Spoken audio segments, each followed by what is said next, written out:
today to run DISD, what's the first thing you would do? Well, I think that we need to focus on human resources, not because of what happened with the individuals that clearly was just, unconscionable.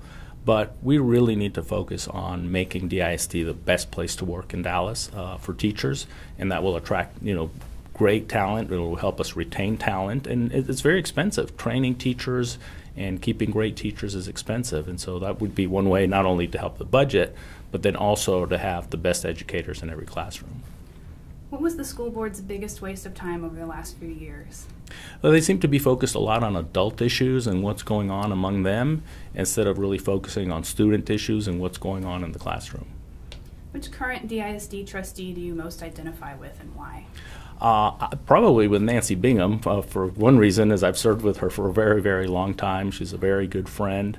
I think she brings the view of the classroom, having been a classroom teacher for 35 years and also having been an ESL teacher. So she also understands the needs of many of the students in Dallas ISD.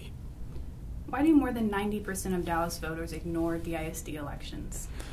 Well, I think they don't feel that they have a stake in the election, that they're not vested in the outcome of the election, and I disagree because I believe that everything in Dallas revolves around having an educated workforce, whether it be economic development, whether it be property values. All those things affect us, and all of those are driven by the school system. DISD ranked W.T. White near the top of its list for most pressing facility needs. Should those needs be addressed now, or should the school wait for the next bond package? Well, I think that if in the current format of the bridge funding package is passable, then I think the needs should be met immediately. If not, we should try to pass a bond as soon as possible, maybe even this November.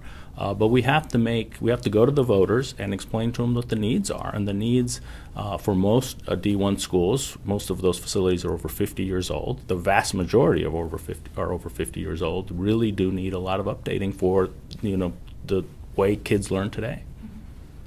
What would convince Preston Hollow parents to send their kids to DISD when they have so many other choices? Well, this is very common across District 1. You have to have great schools. It's that simple. You have to have great outcomes. You have to have great options, great opportunities and possibilities. For example, our dual language schools. Withers Elementary competes very well against the schools in the neighborhood and in fact has a waiting list under the dual language program. So we need to expand those choices. We need to expand to maybe other languages such as Mandarin and have other opportunities, have school choice academies. I'm not favoring expanding magnets for the reason that they exclude kids. I want all kids to have the options to enter those academies. How does attracting more upper-income families to their neighborhood public schools help DISD as a whole? Well, I think it makes them feel invested in their community. I mean, we are paying taxes. Our property taxes pay for these schools.